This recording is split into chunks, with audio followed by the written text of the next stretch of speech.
The train had been moving for maybe 4 minutes when a woman I had never seen before dropped into the seat beside me, took my hand in both of hers, and said low and fast, "Please don't pull away. You're my husband for the next 3 hours." I looked at her, dark hair, a green wool coat, panic held very carefully behind a very calm face. And then I looked past her 3 rows back at the tall man who had just boarded and was scanning the car with a smile that didn't quite reach his eyes. And somehow, without one word of explanation, I understood that this stranger needed me. So I turned my hand over, laced my fingers through hers, and said loud enough to carry down the aisle, "There you are. I saved you a seat. That is how I met my wife. Let me back up. My name is Miles Corbin. I'm 34 years old and I work as a paramedic in a town on the north end of the line. I spend my days keeping strangers alive on the worst afternoons of their lives. And I'm good at it because the one thing I know how to do is stay calm when everyone else can't. My hands don't shake. They never have. It's the only useful thing about being a man who feels everything on the inside and shows almost none of it on the outside. I was on that train because of my father. My dad worked this exact rail line for 30 years. He was a conductor, punched the tickets, called the stops, walked the aisles in a gray uniform that always smelled faintly of diesel and peppermint.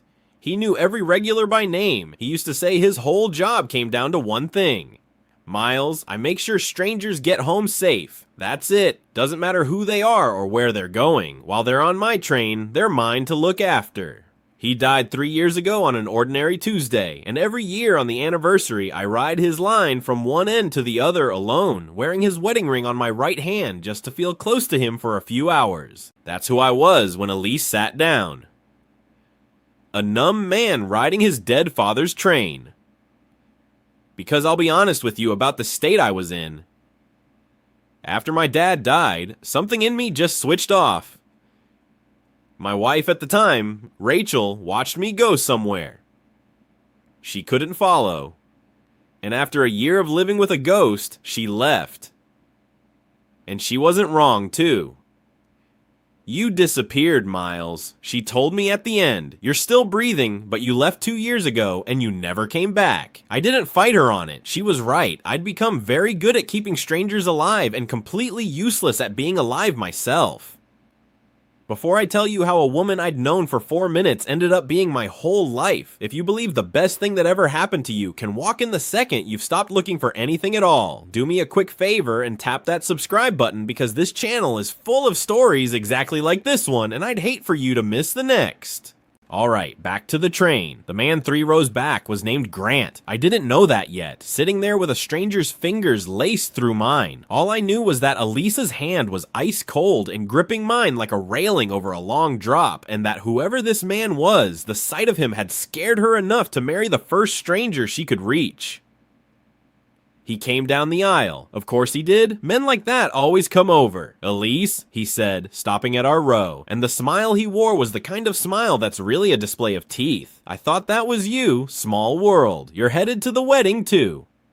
"I'd guess Grant," she said. Her voice was steady, only I could feel how hard she was squeezing my hand. "I am." His eyes flicked to me, to our joined hands, to the ring on my right hand, which he couldn't have read the meaning of. "And who's this?" And this is the part I still can't fully explain, because I'm not a fast man and I'm not a liar. And the calm I have is the calm of a man who deals with facts. But something about the way this stranger had said please, and the way this Grant was looking at her like she was a thing he still had some claim on, made me do something I'd never done in my life. I slid my father's wedding ring off my right hand, and under the cover of the seat back in front of us, I pressed it into Elisa's palm and closed her fingers around it, and I said, "Easy as anything. I'm the husband, Miles." I put my arm along the back of her seat. She's told me approximately nothing about a wedding, so I'm assuming it's someone she'd rather not talk about. Grant, was it? I watched Elisa's thumb find the ring in her palm and slip it onto her own finger, warm from my hand, and hold it up just slightly, just enough. Grant's eyes went to it. A wedding ring. His whole face recalculated. "Husband," he said. "Elise, you didn't mention you'd gotten married." "I don't mention a lot of things to you anymore, Grant," she said. "That's rather the point." He stood there a moment longer, that smile curdling. Then he said, "Well, congratulations. I'll leave you 2 lovebirds to it," in a voice that made lovebirds sound like an insult. And he went back to his seat 3 rows up, where I now saw a woman was waiting for him, younger, glossy, checking her phone. alone. Elise let out a breath that shook at the very end of it, and she did not let go of my hand. I am so sorry, she whispered. I saw him bored, and I panicked. I've been dreading 3 hours in a train car with that man for a week. And then there he was, and you were the only person sitting alone who looked. She stopped. Who looked kind. I'm so sorry. Give me a minute and I'll move and give you your ring back and pretend this never. Keep the ring on for now, I said quietly. He's watching in the window's reflection. Look, Grant's eyes were on us in the dark glass. You picked a husband. You're stuck with me for at least until he stops looking. Might as well tell me what I've married into. She almost laughed. It came out wet, and then because we had 3 hours and a lie to maintain, and because sometimes it's easiest to tell the truth to a stranger you'll never see again.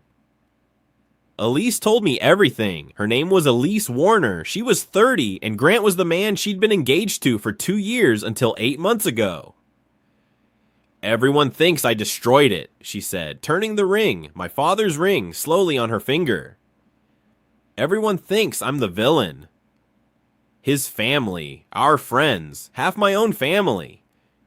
The story going around is that I cheated on Grant, that I humiliated him, that I broke off the engagement 3 weeks before the wedding out of nowhere because I'm unstable and cruel. She stared at the seat back. None of it's true. He cheated. For most of the second year, I found out. I ended it, and he got to everyone first. He rewrote the whole story before I'd even stopped crying. And by the time I understood what was happening, I was the monster, and he was the wronged man everyone felt sorry for. So correct it, I said. Tell people the truth. She shook her head. And here's where it stopped being a simple story about a bad ex.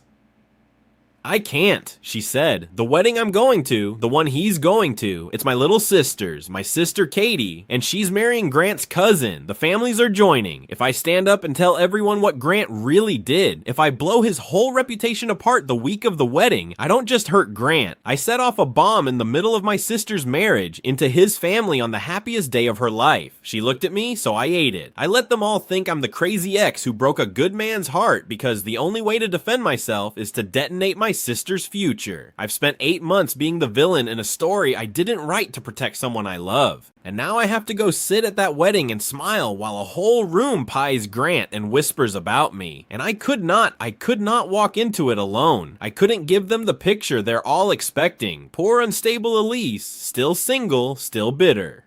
Her voice cracked. So I grabbed a stranger and called him my husband. I'm not proud of it, but there it is.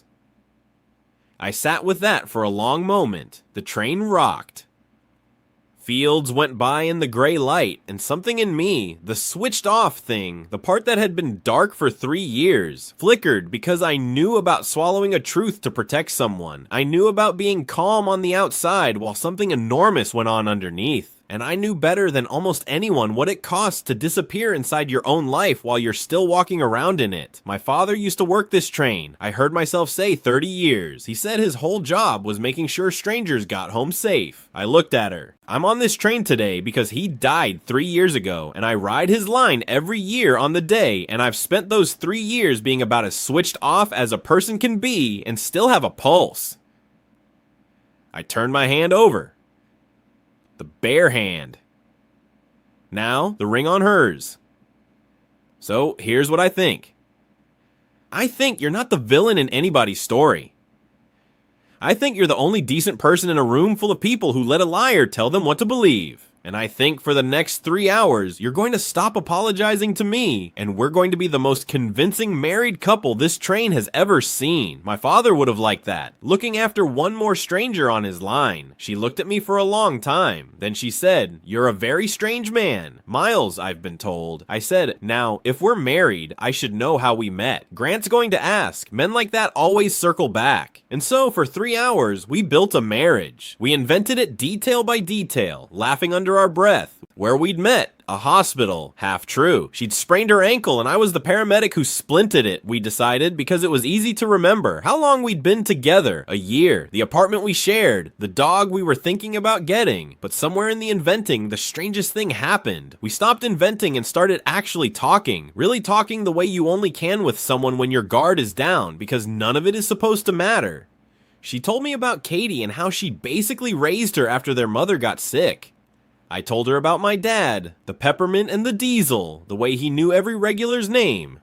She told me she was a music teacher, that she taught 8-year-olds the violin, that it was the only thing that had kept her sane the last 8 months. I told her about the calls that stay with you, the ones you can't put down. She knew by the second hour that I take my coffee black. I knew that she hummed without realizing it when she was nervous, a little tuneless thing, and that she'd been humming it since Grant walked past. At one point, she asked me what the worst call of my career had been, and I told her. A young father, a highway, a night I still don't talk about. And she didn't flinch or rush to say something comforting. She just let it sit, the way you let a hard thing be as big as it is. And then she said, "That's why you stay calm, isn't it? Somebody has to be the steady one, so it might as well be the man whose hands don't shake." Nobody had ever put it that gently. Rachel used to call it being switched off. Elise, a stranger, looked at the exact same thing and called it steady. 2 words for one man, and only one of them made me want to keep living inside my own skin. Grant circled back once around the halfway point, ostensibly to use the cafe car. He stopped at our row and made small talk designed to catch us out. "So how long have you two been married again?" And Elise and I answered in perfect overlapping sync, "A year, married in the spring," and I put my hand over hers with the ring on it, and Grant's smile got very thin and he moved on. And when he'd gone, Elise turned to me with something new in her face, not panic anymore, something almost like wonder. "You're good at this," she said. "I'm good at staying calm while someone's world is falling apart," I said. "It's basically the job." "No," she said quietly, looking at me. "You're good at making a person feel safe. That's different. That's rarer." She looked down at the ring. "Whose is this? Really? It's old. It means something to you, I can tell. You didn't want to take it off." "My father's wedding ring." I said, "I've worn it since he died." She went very still. "Miles, I've been wearing your dead father's wedding ring for 2 hours to fool my ex." "Fiancé, I have to give this back." "I can't. He spent 30 years looking after strangers on this train," I said. "I can't think of a single thing he'd rather that ring was doing today than helping one more person get where they're going."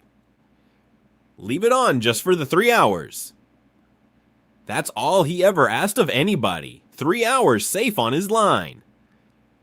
And Elise Warner started to cry quietly, for real this time, over a ring that wasn't hers, given by a man she'd known for 2 hours on a train full of strangers. And I did the thing I hadn't done in 3 years, the thing Rachel had begged me to do, and I couldn't. I reached over and I held her hand while she cried, and I felt something in my own chest crack open, some door that had been rusted shut since a Tuesday 3 years before, and light came through it. The 3 hours went too fast after that. We both felt it. As the train started to slow for her station, a quiet fell over us. The quiet of 2 people who know the container they've been living in is about to open and let the real world back in. She slid the ring off her finger. She held it out to me. "Thank you," she said. "You have no idea what you did. I'm going to walk into that wedding and I'm going to be fine, because for 3 hours I got to be someone who wasn't alone and wasn't a villain and wasn't pied. I'll remember this my whole life." She pressed the ring into my palm and closed my fingers around it, the exact gesture I'd made to her 3 hours before. "Go home safe, Miles. Your dad would be proud of you." The train stopped. She stood up. She gathered her coat and her bag, and she gave me one last look, grateful and sad and final, and she started down the aisle toward the doors. And I sat there, a switched-off man holding his father's ring, watching the one person who'd made him feel alive in 3 years walk off his father's train and out of his life forever. I heard my dad's voice as clear as the peppermint. "I make sure strangers get home safe. While they're on my train, they're mine to look after." She wasn't home yet. She was walking into 3 days of a wedding full of people who thought she was a monster alone, with only 3 hours of borrowed courage to hold on to. I grabbed my bag and I got off the train. I caught her on the platform. She turned startled and I was out of breath and I had no plan. And I said the only true thing I had. This is my father's train and his rule was, you don't leave a person before they're safe. I said you've got 3 days of that wedding ahead of you alone, and I've got a rental car app and no reason on earth to be anywhere. So here's my offer. Let me be your husband for 3 more days. Not a lie this time. A favor from a friend. No strings, separate rooms. I'll sleep in the car if it's weird, but you shouldn't have to walk in there alone, and I find I'm not ready to be switched off again just yet. I held out my father's ring, and you should hold on to this a little longer. I've got a feeling my dad's not done looking after you. Elise looked at the ring. She looked at me and she started to laugh and cry at the same time. And she said, "You're the strangest man I've ever met. You keep saying that." I said, "You married me anyway." She took the ring. I went to that wedding as Elise Warner's husband, and a funny thing happens when a woman everyone's decided is a bitter, broken villain walks in on the arm of a calm, kind man who clearly adores her. The story people have been telling themselves starts to crack. Grant tried once to get me alone and do the thing men like him do. The quiet threat dressed up as friendly advice. You know she cheated on me, right?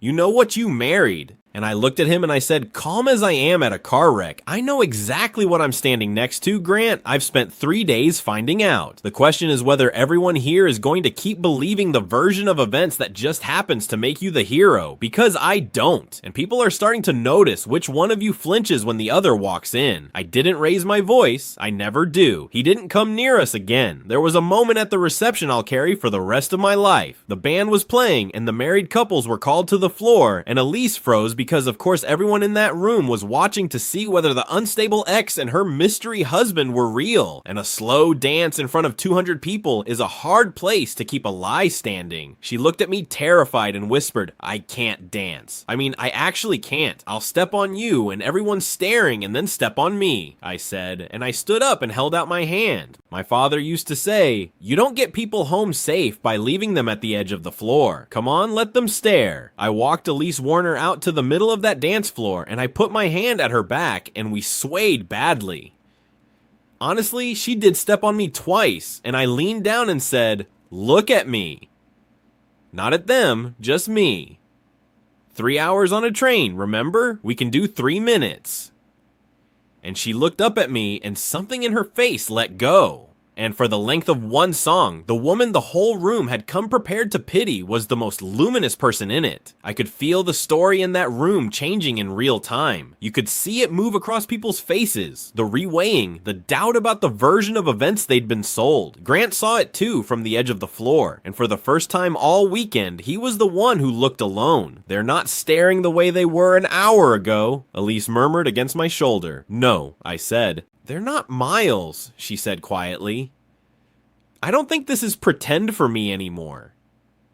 I need you to know that whatever happens when this weekend ends, it stopped being pretend somewhere on the train, and I don't know exactly when it stopped being pretend for me. I said the second you asked whose ring it was, and then tried to give it back, because you couldn't stand to keep something that mattered to me. That's not a thing a villain does. That's the whole opposite of a villain." She held on a little tighter and we finished the song, and I didn't feel switched off for even 1 second of it. I didn't blow up the wedding, neither did Elise. She'd protected Katie for 8 months and she wasn't gonna stop now. And I loved her for it. Yes, by the end of 3 days, I'll say the word I loved her. But something shifted anyway. Quietly, the way real things do, Katie pulled Elise aside on the last night and said, "I don't know your husband's whole story, but he looks at you like you hung the moon. And Grant never once looked at you like that, and I've been thinking about that all weekend. It wasn't the truth, not the whole truth, but it was a door opening, and sometimes a door opening is enough." We drove home together, the long way, 4 hours instead of 3. Neither of us wanted the road to end. Nothing happened fast after that. That's how I knew it was real. At 1 month, she'd taught me to tell her students apart by the sound of their violins through her apartment door, and my father's ring was still on her hand, and neither of us had mentioned giving it back. At 2 months, my coffee mug lived in her kitchen, and her humming, that tuneless, nervous thing, had turned into actual songs because she wasn't nervous around me anymore. At 4 months, Katie called Elise in tears. Grant's cheating had come out on its own, the way rot always does through his own new relationship, and the whole family had done the math backward and realized which sister had been telling the truth all along. Elise never had to detonate a thing. She'd protected her sister's wedding, and the truth had still found daylight, just slower, the way it does when you're patient enough to let it. Katie's first words were, "I am so sorry. I spent a year believing him. Can you forgive me?" And Elise, who'd swallowed 8 months of being the villain to protect this exact girl, said yes before Katie had finished the sentence.